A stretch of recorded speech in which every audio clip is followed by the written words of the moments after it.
I was quite curious about the distinguished Black woman who was attending the meetings, and so I sat with her for a meal. And that meal led to a lunch a few months later, a lunch that lasted over 4 hours.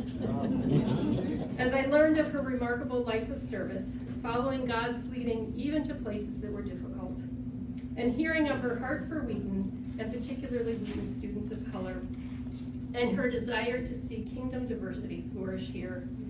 And the most delightful thing I discovered when we first met was that we live 5 minutes from each other. And we have for decades.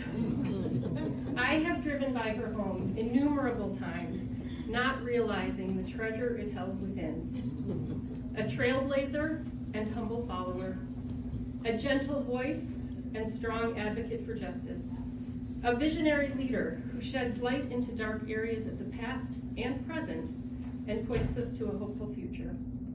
You'll hear more about her from two who know her well, of her many contributions to the college and student body.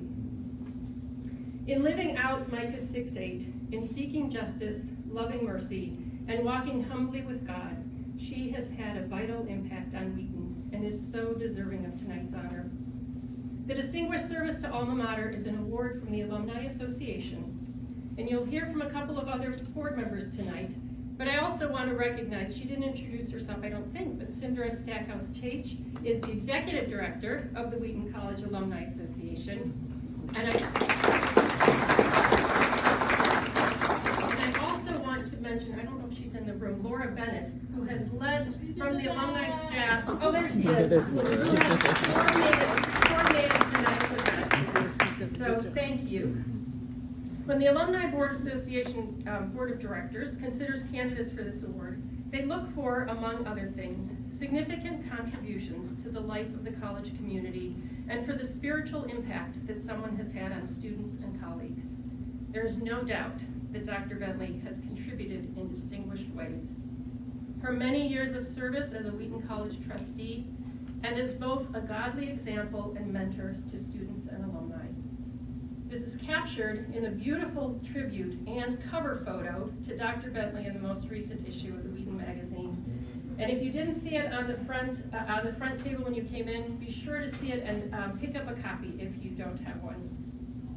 And I want to recognize the editor of the Wheaton magazine, Charlie Audino. We're over there.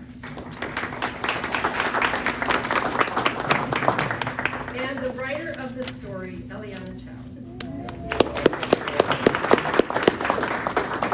They are both employees in our marketing communications department, and we're so grateful for this wonderful story.